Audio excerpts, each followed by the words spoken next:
reflect those of the company and its management. Furthermore, the views, opinions, and insinuations made by the host, guests, do not reflect those of the show, the management, and the network. Magandang gabi, Pilipinas. Tonight on the PH Insider, we break down the stories shaping the nation, issues that test our institutions, or our institutions, challenge those in power, and reveal what's really happening behind the headlines. From policies that impact everyday lives to controversies that demand answers, we examine further, ask the hard questions, and bring clarity to the noise. No spin, no excuses, just the truth as it unfolds. Ako po si Ox Balyag. This is the PH Insider, your front row seat to the country's most crucial conversations.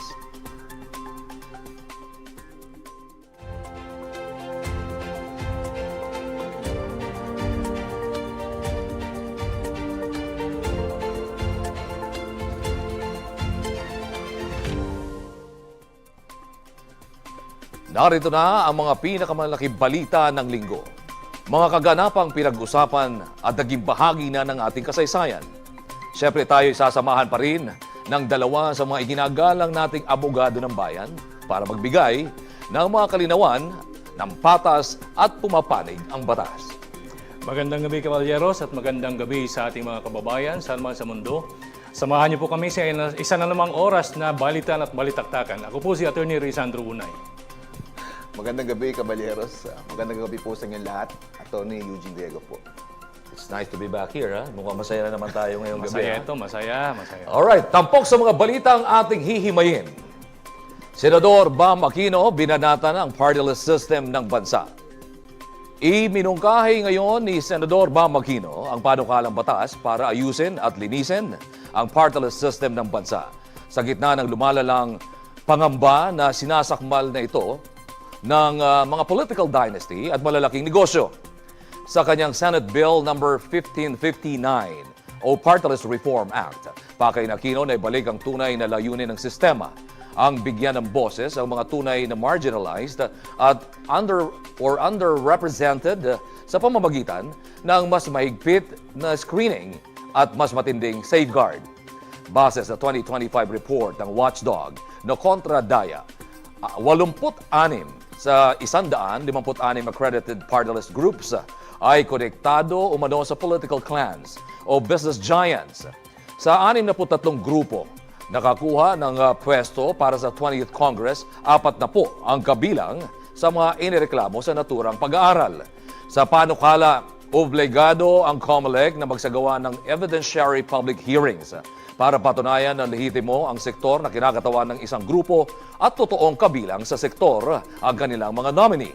Papalawigin din ang mga deadline mula 90 o gagawing 120 days bago ang eleksyon ang party list registration, habang ang paglabas ng certified list of eligible groups ay mula 60 days magiging 90. Isa pang malaking pagbabago, kailangan ng magsumite ang party list ng hindi bababa sa 6 na nominees at dapat aprobado ng pinakamataas na policy-making body ng grupo. Diskwalipikado rin ang mga nominee na kamag-anak ng mga nakaupong opisyal hanggang 3rd degree, pati mga dating kasalukuyang government contractors. Ayon kay Aquino, ang mga reformang ito ang magpuputol sa mga oportunidad para sa korupsyon at sa pagpasok ng mga may pera at impluwensya sa party list bilang shortcut sa kapangyarihan. Now let's break down what really matters on the issue at hand. Talking about power and representation. First things first, whoever wants to go first, the question is, has the party list system become a weapon of the powerful rather than a voice of the powerless? Well, the party list system has not only become a weapon for the powerful, it has already become an extension of power of those who are already in power. In a way, parang binastardize na nila itong party list system natin. Masyado ng talamak ang paggamit ng party list system. Hindi na naayon sa konstitusyon para sa akin ang nangyayari. So, napapanahon po itong bill reform bill ni Senator Bam Aquino. It is a welcome, very welcome happening para sa ating pagbabago. In other words, the idea is good enough for Attorney Une. How about you, Attorney Riego? Baka meron kang, baka gusto mong kontrahin din yung bill o sumasang-ayon ka ba? Well, yes, Sige. Cubs, based on that sa data na sinabi, 40 out of 63 talaga is an indication na meron talagang political expansion yung mga political dynasties. Well, meron namang implementation before na ginawa. And there were interpretation ng Supreme Court na nakakabubuti para dun sa strict implementation ng rules, which is noong 2001, actually, merong Supreme Court ruling na yung mga required lang na, yung pwede lang na pumasok sa party list ay yung mga talagang marginalized. However, nagkaroon ng bagong ruling ang Supreme Court noong 2013. Yun, pumasok na, yung pwede nang pumasok yung mga sectoral at saka yung mga regional Any other organizations? Well, this shows talagang meron namang push before na talaga magkaroon ng strict implementation. Now, these events will clearly show na kailangan talaga merong full coordination at saka participation sa lahat ng branches ng government. Yes. Kasi, ayan. Well, I agree, you know. Sorry to cut you there. But before we proceed, gusto ko lang din, we were talking about political dynasties for now. Mamaya tatalakayan pa natin, magpapakalawak pa tayo tungkol dyan. But as regards political dynasties, you know, if we agree that it dominates even the political or the partyless space, is it true or is true representation in the Philippines already an illusion now? Kasi, well, given na nandyan nga yung political dynasties, ito pa ay nananatiling makatotohanan pa o isang malaking ilusyon na ngayon? Yeah, ilusyon na lang talaga yan ngayon. Na yung mga marginalized sector, ayon sa konstitusyon na dapat ay magkaroon ng representation sa Congress. Actually, may ruling noon, yung sinasabi ni Caballero noon, ang unang ruling ng Supreme Court is that to the interpretation na kung mamamalakaya ka, dapat ang upo doon mamamalakaya talaga. But then again, here comes the new law. Itong batas ng 7941, yung natin sa party list system. Pagdating doon, sinabi lang sa Section 5 na any organized group or persons may register as party list organization. Yes.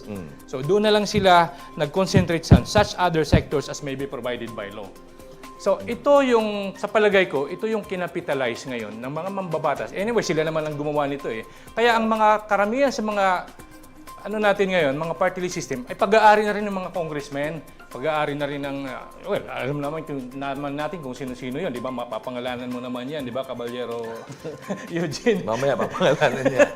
Riego. Sige. At saka yung mga malalaking contractors, malalaking mga negosyante na kayang mag-finance ng ganitong kalalaking organisasyon. In fact, meron ngang bulong-bulungan dyan na meron nang nagpaparegister at ready nang bilhin na lang yung mga registered na party list system sa COMELEC.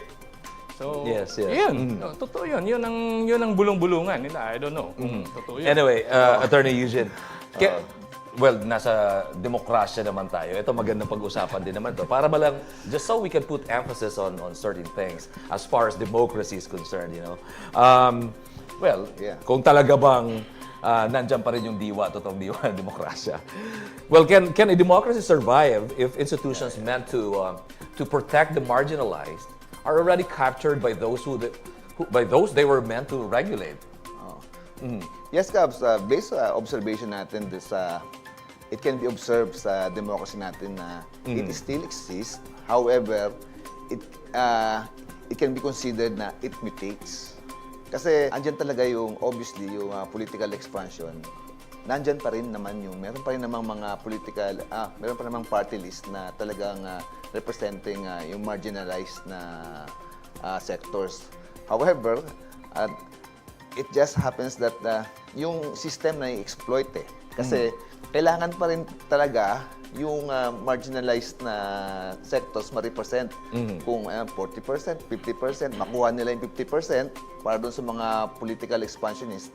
Kasi pag naging 100% yan, na puro political expansion yan, ma-obvious na parang flood control yan magiging ghost project na lang yung party list. Alright. So, yung existence ng mga party list na mayroon talagang representing marginalized sectors, kailangan talaga mag-exist pa rin sila.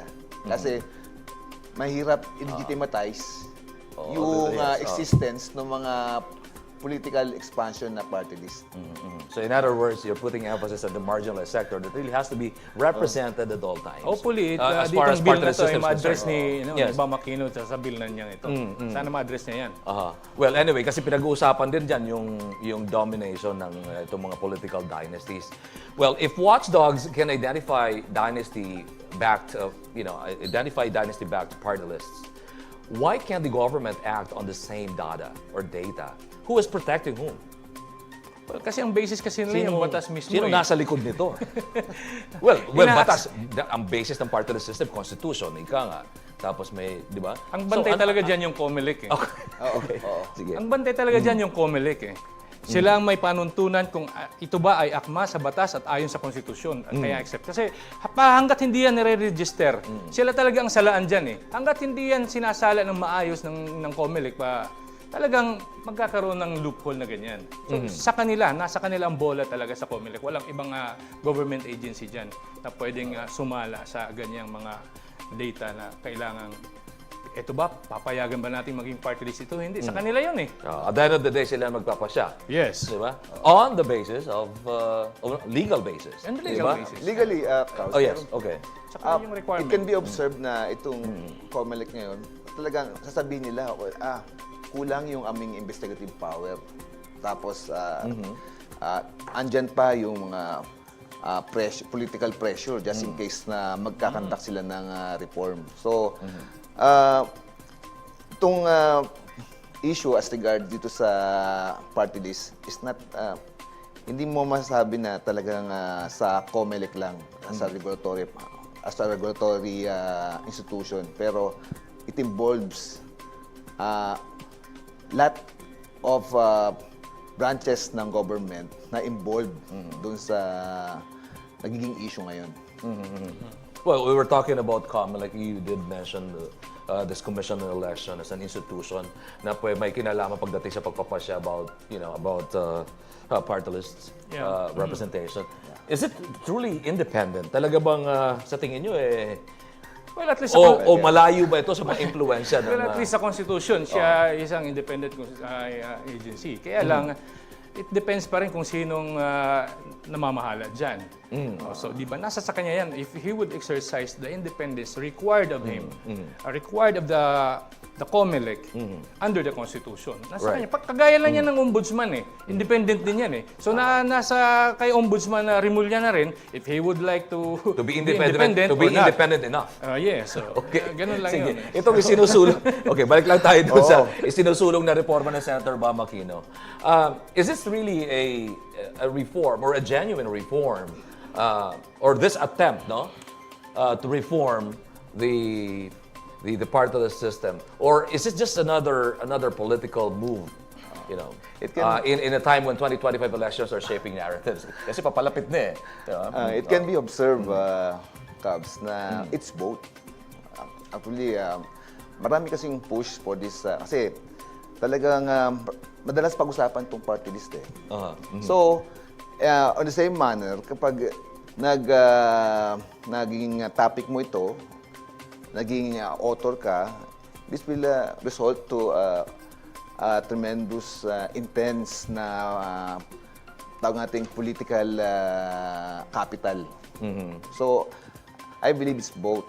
Pero, balik tayo dun sa tinanong mo kanina, Cubs, kung independent ba yung COMELEC. Siguro papasok dito yung magandang reform na gustong ipasok ni Senator Bam.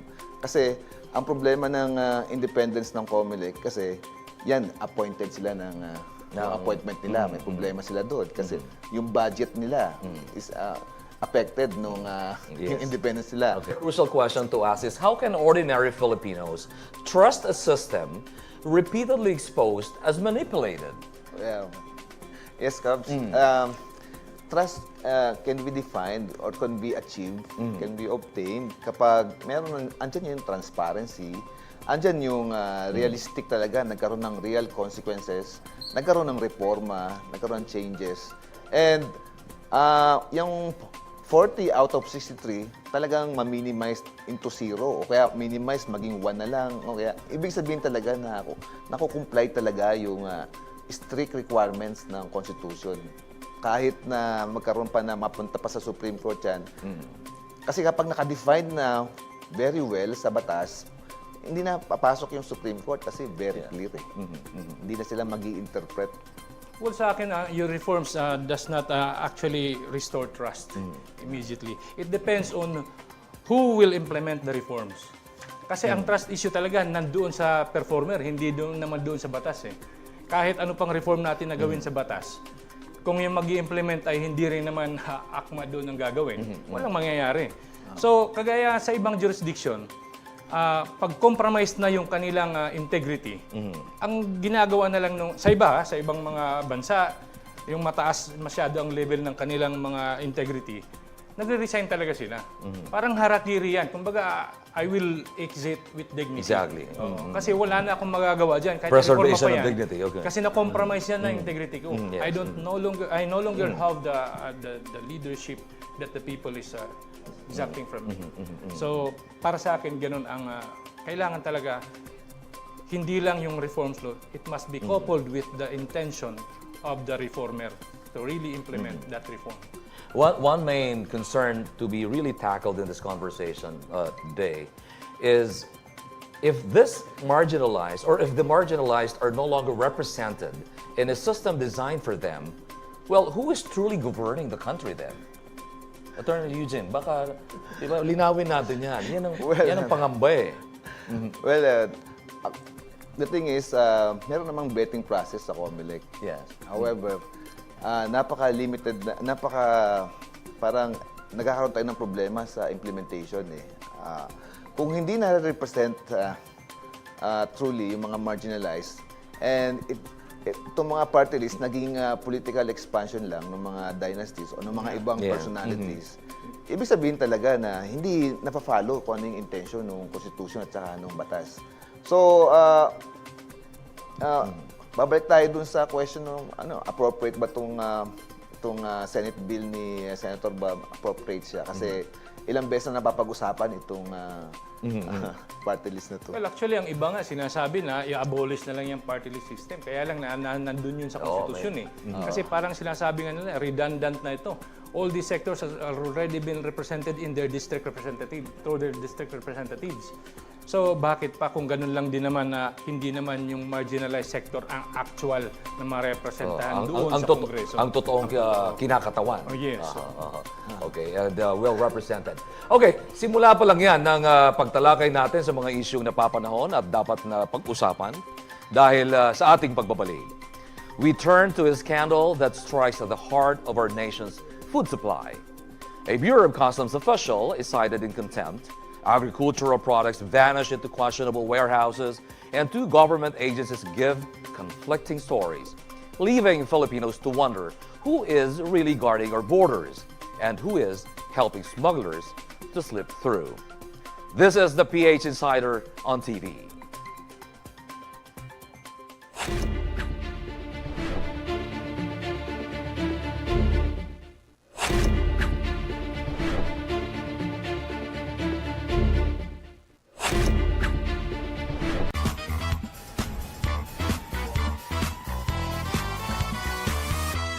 Hi, I'm Flan. And I am Giselle. Samahan niyo kaming libutin ng mga urban areas dito sa Pilipinas. At hanapin ang hidden gems, masasarap na pagkain at magagandang art scenes. Hip music spots, pati na rin mga one-of-a-kind staycations.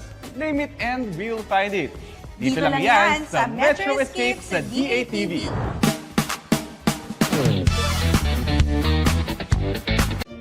We multiply the good for Filipinos nationwide. We drive learning.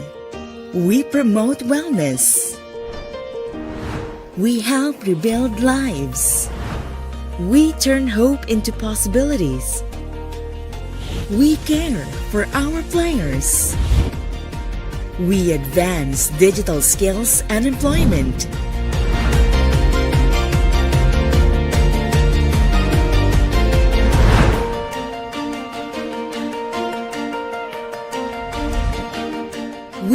bridge accessible healthcare to the underserved.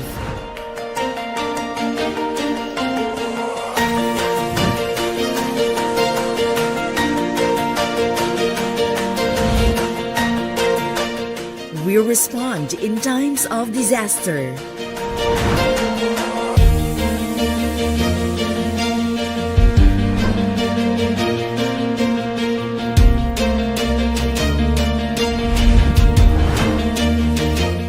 We grant wishes that bring hope and opportunities.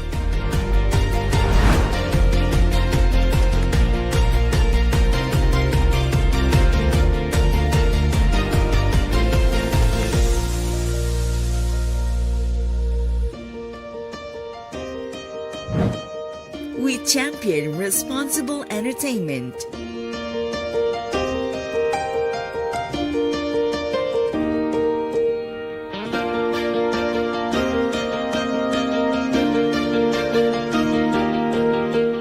With this project by Bingo Plus Foundation, it really could help a lot of students and ignite their hope to innovate, to love science, to pursue research in academic but also in their professional life. Wala na yung mga dumi galing sa tubig, malinaw. Safe na po yung tubig namin. Thank you!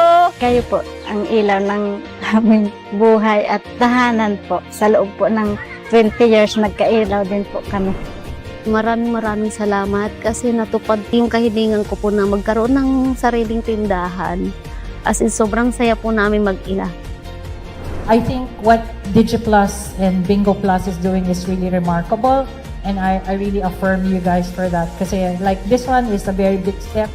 Together, let's help Filipinos thrive and win in life.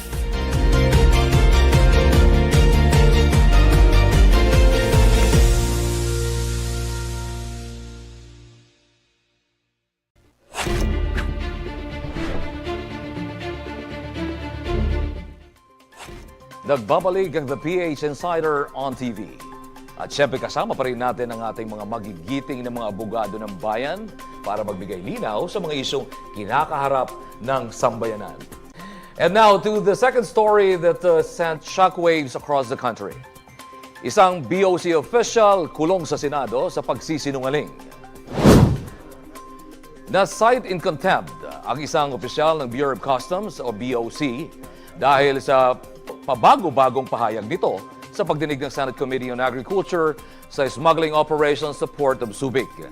Na-contempt ng komite si BOC Port of Subic Acting Chief of Assessment Juan San Andres dahil magkasalungat na pahayag patungkol sa paglabas ng 3 container na naglalaman ng smuggled agricultural products sa naturang pantalan sa Subic. Bago ito, inakusahan ni Senador Erwin Tulfo si San Andres ng pagsisinungaling sa komite matapos kumpirmahin ni Department of Agriculture Undersecretary Carlos Carag na may nagtangkang dalhin ang 3 containers ng shipment na nakakonsign sa Birches Consumer Goods Trading sa isang non-existent na warehouse sa Angat, Bulacan. Sinabi ni San Andres na ang paglabas ng container sa Port of Subic para sa 100% physical examination sa di umano'y warehouse ng Birches ay ginawa batay sa koordinasyon sa Inspectorate and Enforcement Unit ng DA. Subalit pinabulaanan ito ni Carag at sinabing hinanap nila ang mga BOC personnel matapos malamang nailabas na ang mga nabanggit na container mula sa pantalan. Kiwestiyon din ni Pangilinan ang rekoleksyon ni San Andres sa pangyayari, partikular ang pag-issue ng mission order matapos siyang magbigay ng instructions sa isang staff ng BOC na sumama sa pagbabantay. Itinanggi naman ito ni San Andres, subalit hindi mabigyan ng katuwiran kung bakit nailabas ang mga containers o sa kabila ng posibleng pagkakaroon ng puslit na produktong pang-agrikultura. Alright, let's rip into the legal questions behind this issue. Well, on the issuance of, on the matter of citing in contempt a certain BOC official, is citing BOC officials in contempt actually an effective tool for truth-seeking? Or is it becoming a political theater to mask deeper failures? Well, merong experience si Caballero na muntikan na ma-set in contempt. I will yield to his experience. Sa tingin ko, he is the person in authority to talk about this matter. Sige. Well, I think it's everyone's experience. For example, doon sa Okay. DPWH, flood control, nung na-contempt si General Alcantara, after na 1 week or sometime past, nagkaroon na ng pag-amin, nagkaroon na ng revelations on that. As regards this case, pwede maging applicable yan kasi napaka-broad kasi, napaka-coercive nung citation for contempt. And eventually, nagkakaroon ng maraming napo-force kasi hindi siya makontrol o hindi siya ma-regulate ng mga evasive schemes ng mga lawyers. So talagang tuloy-tuloy ang pagtatanong ng mga senador, talagang mako-compel kang magsalita ng naaayon sa narrative na nakikita nila or meron silang ebidensya before. Yes, yes. So on the part ng mga respondents, nahirapan sila. So on the question na effective tool for truth seeking, effective siya. Pero on the next question, kung does this involve na baka ito ay nagiging political theater, is true also because itong Senate hearing, itong mga reshuffling, nagkakaroon ng reshuffling sa BOC, nagkakaroon ng administrative filing ng cases. Okay. Tapos, may mga nahuhuling mga smugglers and all that stuff. Paikot-ikot lang. So, It's like a recurring drama. It can be said na, yan, nagiging political theater siya. Tanong ko lang naman dyan, isa lang eh. Ito naman ay in aid of legislation lang. Bakit kailangan mang sabihin mo talaga na mali o yes or no, di ba? Alam mo nang evasive na eh. Etong Alams na. Correct. Etong pangalawang gusto kong erase na question will probably address doon sa sinasabi mo. Na kung ano ba talaga, sa inyo ba ito or what, no? When customs and agriculture contradict each other, is this a proof of incompetence or evidence of a deliberate cover-up between agencies? Kasi ang sinasabi natin, baka naman palabas o merong, di ba? Nako. Sige, sino ba ang gustong susugan muna yan? Kasi gusto kong dagdagan yan at meron akong gustong bigyan diin sa question na yan. Okay, simulan ko muna. Kasi yung contradiction doon sa dalawang officials, DOC at saka sa DA, it shows talaga na it's a red flag. For example, on lawyers. Kasi it shows na one, talagang merong isang agency o dalawa sila na incompetent. Pangalawa, or it shows na there is a scheme or there's a pattern na gusto nilang palitan or i-change yung narrative. Kasi kasi kailangan Maganda yun, ha? kasi merong May istorya, angulo. May angulo. merong istorya Okay. na kailangan na meron silang ginawa para ma-execute itong project na to. Kasi talaga, definitely, merong problema dito sa... kasi smuggling talaga eh. Nagkaroon ng misdeclaration at saka ng kung ano yung pinadala. Kasi that fact is proven na. Kasi iba ang nakita na laman ng containers. So, ang isang nakikita kong contradiction ng dalawang ahensya ng gobyerno, yung doon sa konteksto ng pagkakakontempt ng isang BOC official. Kasi merong sinasabi si BOC official, di umano, na merong proper coordination that really took place or happened with the Department of Agriculture when the inspection was about to be made. Yes. Kasi ang narrative dito, idinala doon sa warehouse ni Burgess, if I'm not mistaken, Yeah, Burgess. for 100% examination. But the other agency denied that it was properly coordinated with them. Now, in this regard, I mean, good authority, I tell you, now there was indeed a coordination that took place, that happened. Oh, di ba? Diba? And in result of that contradiction between these two agencies, one has already suffered. You know, I understand that Port of Subic has properly coordinated with the Department of Agriculture, this inspectorate office, Yes. that the inspection has to be made or to be done in that particular day or instance. Pero ang sinasabi ni DA, wala daw eh. Yun ang ito. Na-contempt tuloy yung taga Port of Subic. Yun ang problema kasi it is between the word of the BOC and the Department of Agriculture. Yes, At ang pinaniniwalaan ng investigating body, more likely is yung DA. Yun ang, eto, nakakatakot doon. Kasi ang investigating committee nga naman is Senate Committee on Agriculture. Yes. So medyo... Hindi ba? Ako ang nakikita ko dito. May possibility na ganun? Okay, go ahead. Ang nakikita ko dito, ito ay isang sitwasyon ng sabuatan tapos nagkakaroon na ngayon ng laglagan. Ay nako, yun ang mga kaibigan, mga kababayan, doon po pumapasok yung pagiging kritikal ng ganitong klaseng usapin. Kasi minsan, hindi natin nakikita bilang isang pangkaraniwang mamamayan na meron nga mga posibleng ganong senaryo. Pero eto lumalabas na tila meron nga mga kontradiksyon sa loob mismo ng mga ahensya na kung saan dapat ay nagtutulungan na nagkakaisa para ma-resolba at mabigyan ng solusyon yung mga issue pagdating sa smuggling, lalong-lalo na po ng mga produktong pang-agrikultura. Now, should heads role at the BOC and the Department of Agriculture, or does accountability also need to reach higher political offices that oversee them? Kasi dapat siguro makarating na eh. Pugutan ng ulo para palitan lang ng ganun din? Diba? As I mentioned a while ago, Okay. Cubs, yung reshuffling, pagtanggal, pag-suspend, pag-file ng charges against yung mga liable na part ng Sir, maraming sistema. talented na nasa labas. It's just part of the cycle eh. Parang, kasi andun pa rin yung smuggling. Ibig sabihin, kung yung persistence ng sakit, it means hindi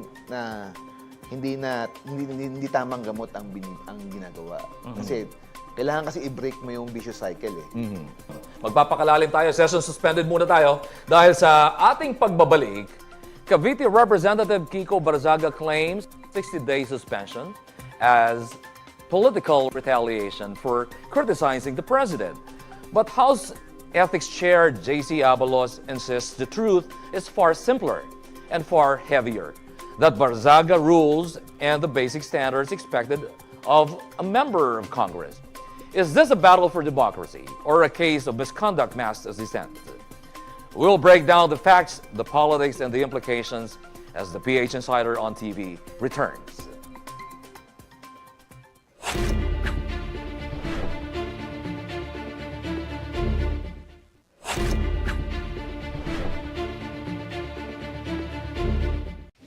Yes.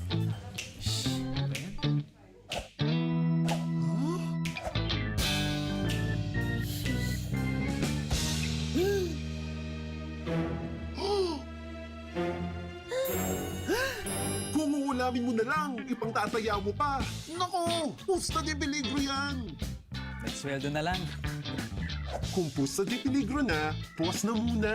Dahil ang gaming dapat fun lang. Gusto mo bang manalo ng milyong-milyong papremyo? Then Super Lotto 649 is the game for you! Sa Super Lotto 649, pumili ng 6 na numero mula 1 hanggang 49.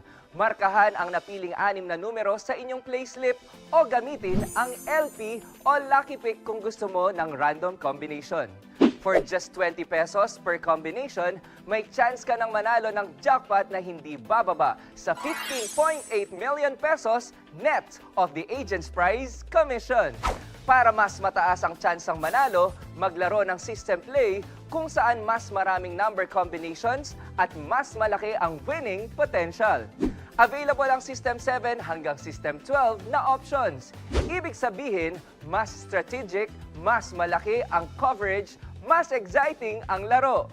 Kapag nakuha mo ang 6 na winning numbers, ikaw ang pwedeng mag-uwi ng jackpot prize. Tandaan, tumataas ang pot price habang walang nananalo ng jackpot, kaya bawat draw ay mas thrilling than ever. Super Lotto 649 draws are held every Tuesday, Thursday, and Sunday. Live via IBC 13, DATV at sa PCSO live streaming channels on Facebook and YouTube. At tandaan, sa bawat ticket na binibili mo, bahagi nito ay napupunta sa mga charitable programs ng PCSO. Kaya sa bawat taya, may kawang gawa. Kaya mga kalaro, play safe, play smart, play responsibly. At baka ikaw na ang susunod na Super Lotto 649 Milyonaryo! Araw-araw, let's play Lotto!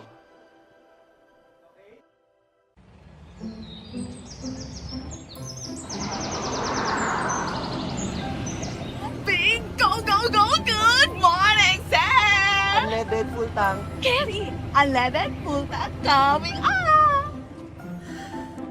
Inday!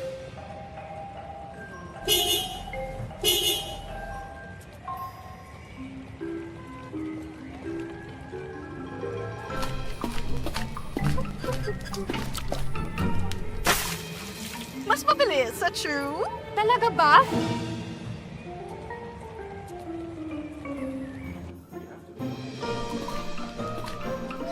Inday! Go, go, glow! Nakakatawa yun.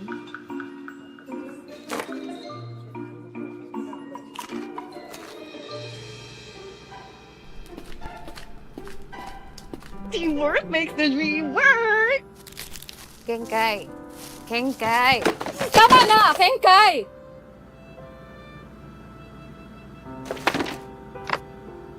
Grabe siya, ayaw magpatulong. Kaya ko!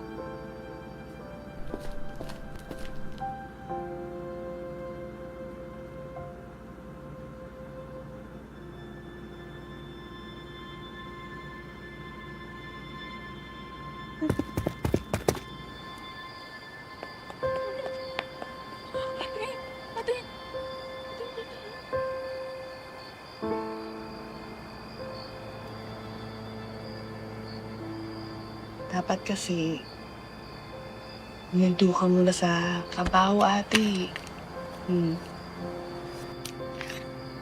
Ito ka muna yung pagpapagalit.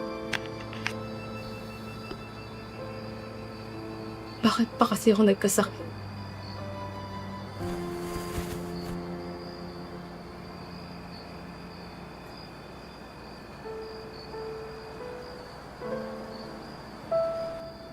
Masama ba akong tao?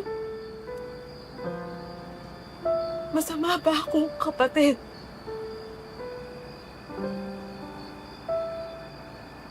Bakit ganun? Stage 4? Agad?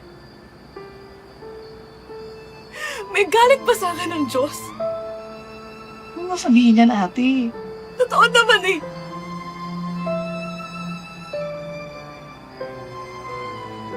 Kay,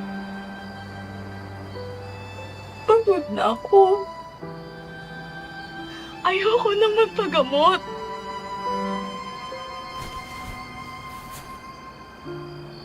Mas gagaan ang buhay mo pag wala na ako. Wala naman talaga itong pag-asa eh. Ano ganyan natin?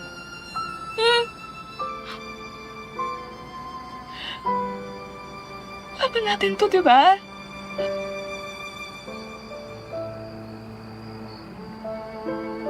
Laban pa ako?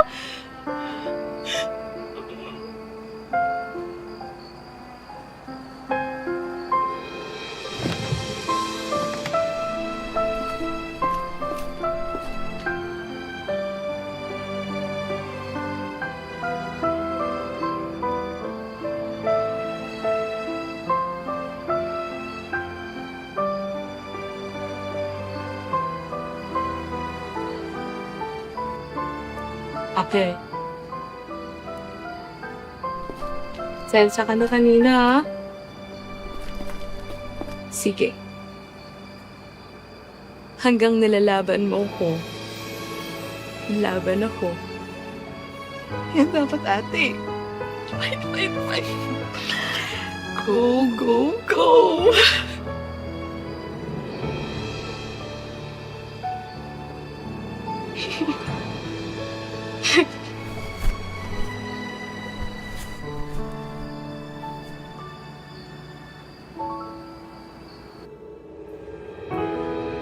Uy! Pantay ba yan? No, nagsusungit na lang si ate ko. Siyempre, normal ko yun. Is that true? Is that true? Wait lang siya. Oo nga, picture natin. Ano na ako?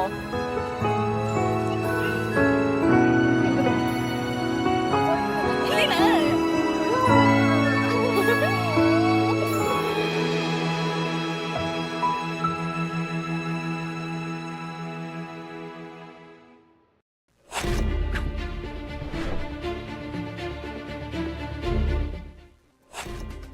We're back with a program that takes a closer look at every angle of the nation's most pressing issues, always examined in the perspective of the law.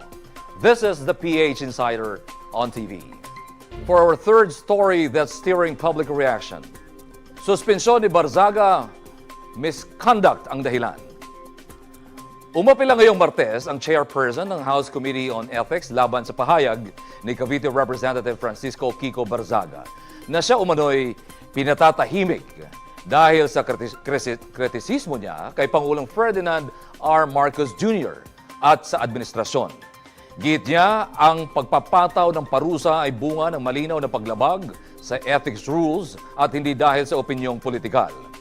Sa isang press briefing, sinabi ni 4-piece party list Representative J.C. Abalos na malinaw sa investigasyon na lumabag si Barzaga sa Republic Act 6713 o Code of Conduct and Ethical Standards for Public Officials and Employees, Rule 20 ng House Rules at sa pamantayang inaasahan sa isang miyembro ng Kongreso.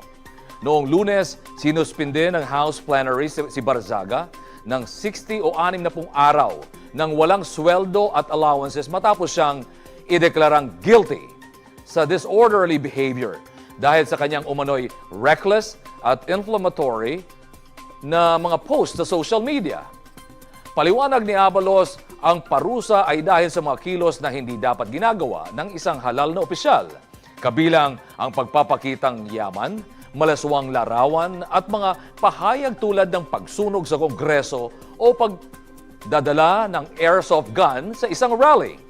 Idinagdag niya na malinaw ang naging paghihiwalay ng komite sa pagitan ng dissent at misconduct.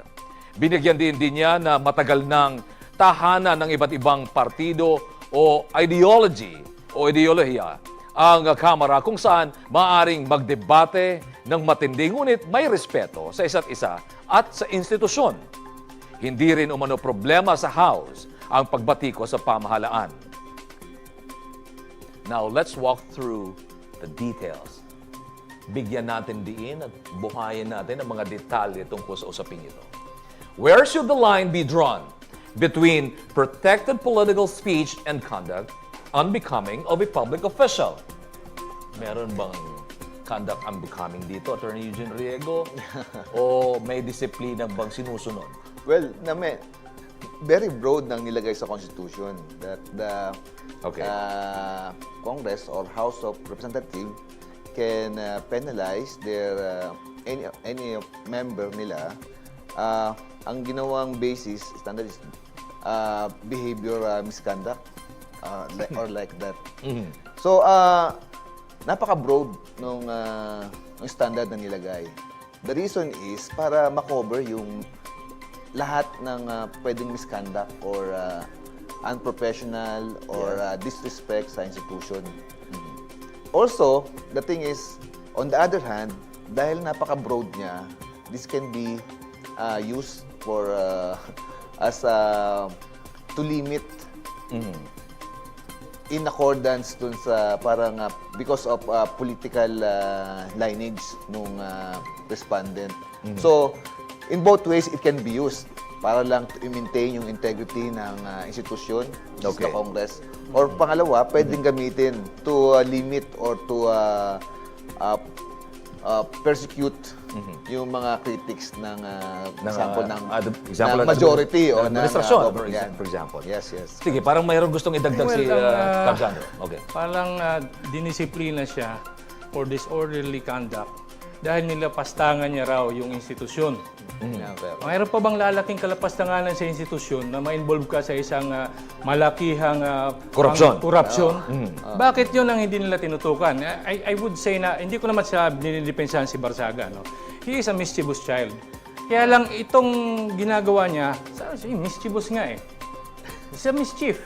Pero itong pagnanakaw, itong klarong naglubog sa ating bansa at umaalingawa sa buong sanlibutan at hindi na pumapasok ang ating mga investors, sino bang may mas makasalanan dito? Hindi ba yan paglapastangan sa institusyon? Bakit hindi yun ang hanapin nila? At alin na mas dapat bigyan din? Yes. Bigyan ng pansin? Yes, to me this is a great, the apex of hypocrisy of the Congress. Because if you silence him for that, because he has the right to speak for his constituent, and silencing him for a mischievous thing is silencing his constituency. Alam mo, ang ayaw kong, gusto ko lang dito yung pinatayan siya on the floor. Medyo... ng microphone niya. Alam mo, I may not agree with what he is saying. Is that also based on an ethical standard sa Kongreso? Di ba? Yun ang tanong doon. Imagine, he has the floor, he was recognized, and he was speaking in behalf of his constituents. Pag pinatay mo yung microphone, hindi lang siyang pinatayan mo ng boses, buong constituent niya pinatayan mo ng boses sa Kongreso. Yun ang dapat iniisip nila. Ako ayokong masyadong dito, kaya lang, it was a very symbolic of silencing dissent. Majority na 500 plus. Ipinakita na ni Congressman Puno ang lakas niya na kaya niyang i-gather ang ganong majority. Bakit hindi mo nilang pakinggan? Ang sinasabi niya. Ang sabi pa nga ng, di ba, ang natin sa dissent is, I may not agree with what you are saying, but I will defend to the death your right to say it. Hindi ba kayang gawin yan ng kongresong ito na nagmamalaki na siya ay puno ng integridad? Kung meron mang sinasabing hindi maganda, pwede patapusin at kung patatapusin mo naman, nagpapakita lamang na buhay ang diwa ng demokrasya ganun din sa naman Kongreso. Para sa akin. Pakikinggan mo na lang di ba? Tapos na siya, na-discipline mo na siya, na-boot out na siya. Ba't hindi mo na lang pakinggan? Suspended na nga Yun na nga For 60 days Pero yung patayan ka ng mikropono. Such impatience. Attorney Eugene. Arrogance. What do you think? Okay ka ba doon? Well, yung sa...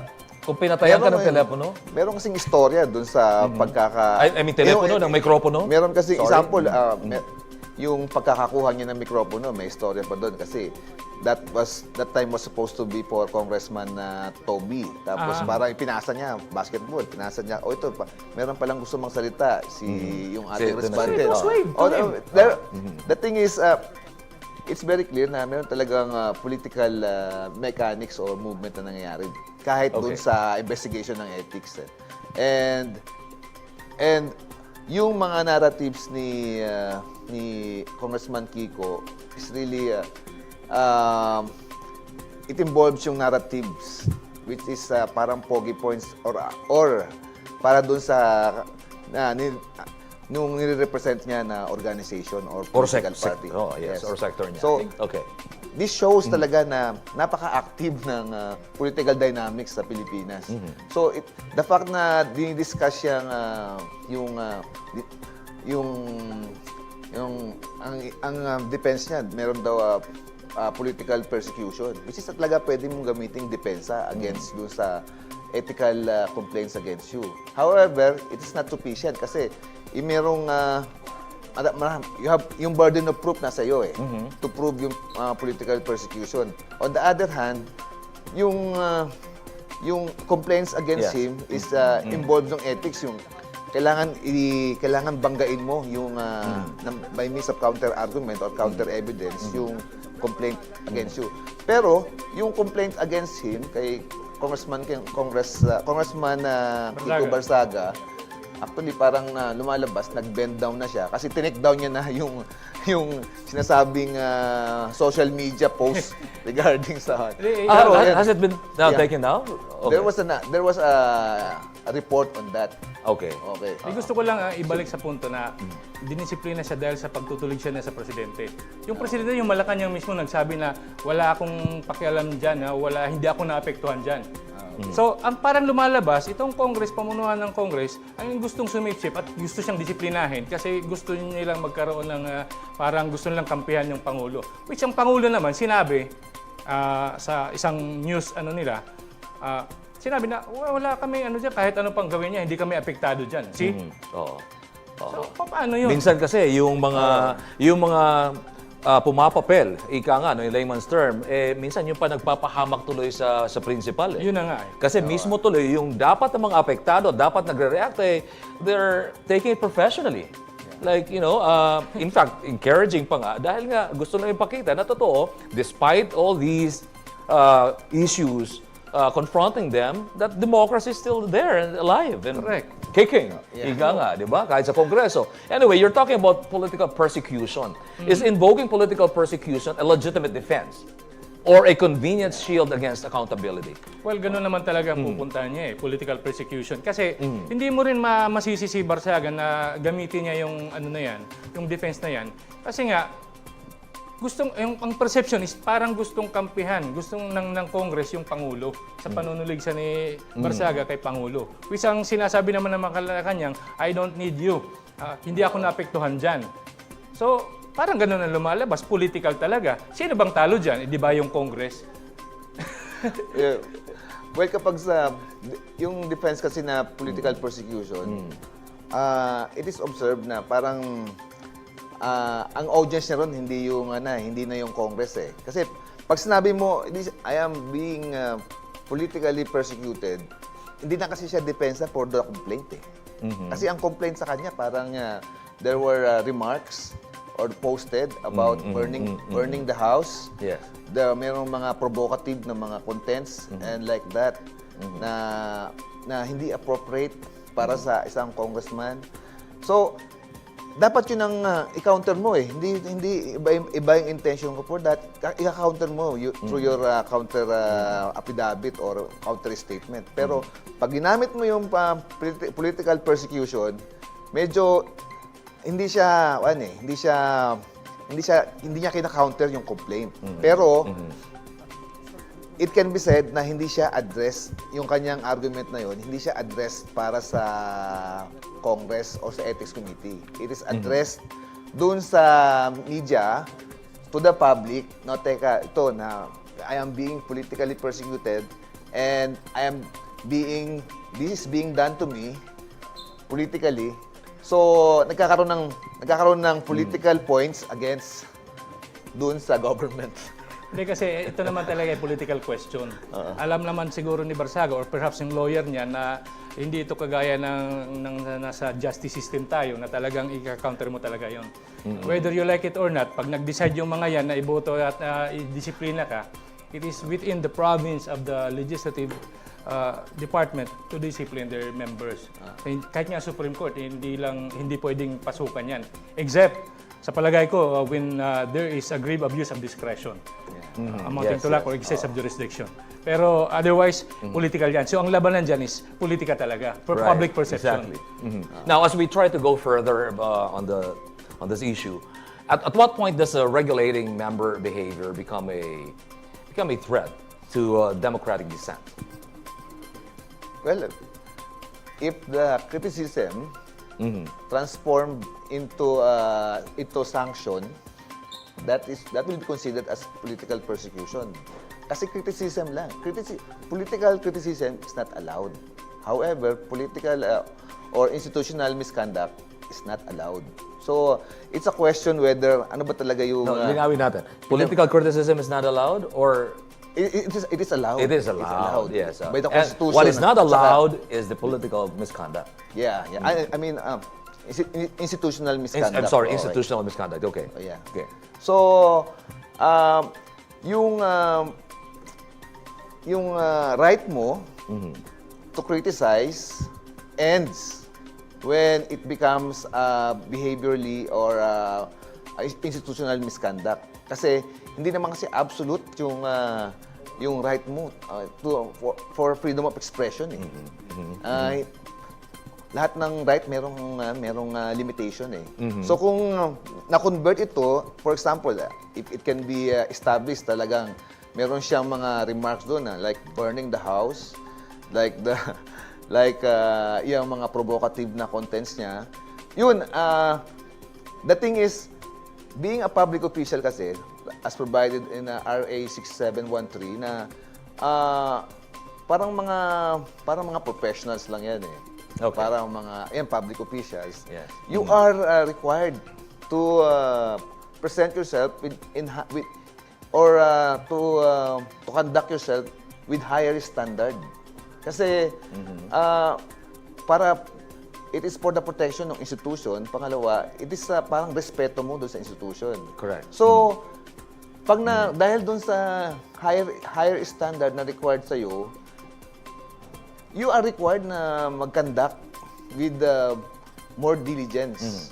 So, that is the basis ng Ethics Committee to recommend yung penalty against Congressman Kiko Barsaga. Now, as a defense niya, mayroong political persecution. I think, as I said a while ago, feeling ko hindi address yan sa Congress, but it's addressed for the people para sabihin kasi for political narrative. Parang may gusto kang idagdag o Well, gusto mong sang-ayunan to si... Sa akin kasi, I think repressing the dissent by way of regulating a member is a threat to democracy. Yeah. Okay. For when dissent is repressed, democracy is weakened. Ang exception lang para sa akin dyan if it involves national security, if it undermines national security. Otherwise, para sa akin, ang government hindi dapat maging balat sibuyas. In fact, dapat maging constructive sa kanila ang binabato sa kanila. In fact, it would be time for them to recalibrate or to go for another solutions or to reform kung kaya pa para mas mapaganda ang ating pamamalakad sa gobyerno. Yun lang ang masasabi kong maikli tungkol dyan. In a democratic society such as this or such as ours, this is something that has really to do with the democratic rights of a certain individual and the lawmakers themselves. But as you said, there are limitations. I said we have to respect our democratic rights and welfare, as it is enshrined in the Constitution, in the Bill of Rights, perhaps. I'm not sure, I'm not the lawyer, but I think it's in the Bill of Rights. Tonight, we'll look at the political landscape where questions of integrity, accountability, and the very purpose of public service converge across branches of government and layers of bureaucracy. A pattern both the fragility of our institutions and the growing demand for change. These are not isolated incidents. These are reflections of a deeper struggle, a nation trying to reclaim integrity in institutions long challenged by influence, misconduct, and blurred ethical lines. Are we finally witnessing the beginning of a long overdue reckoning? Or are we caught in yet another cycle of outrage without resolution? The future of our institutions and the trust we place in them depends on whether this moment becomes a turning point or just another headline. As always, we will continue to shine the light where others look away and ask the questions that matter. Magandang gabi. Ako po si Ox Balyado at kasamang mga abogado ng bayan. Ako po si Attorney Risandro Unoy. Magandang gabi. Attorney Eugene Rego po, magandang gabi. Maraming salamat mga kabalyero. Siyempre, pasalamat pa rin tayo kay Chef Bendo at sa kanyang Lakaza Rizal sa mga pagkain. Wala ka na naman ng ating calibration. Kaya hindi mo na naman natikman. Nag-take out pa ata ako. Thank you very much once again. Hanggang sa muli nating paghihimay-himay ng mga balitang may pakialam ka. This is the program where we cut through the noise, confront the gaps, and demand the answers the nation deserves. This is the PH Insider on TV.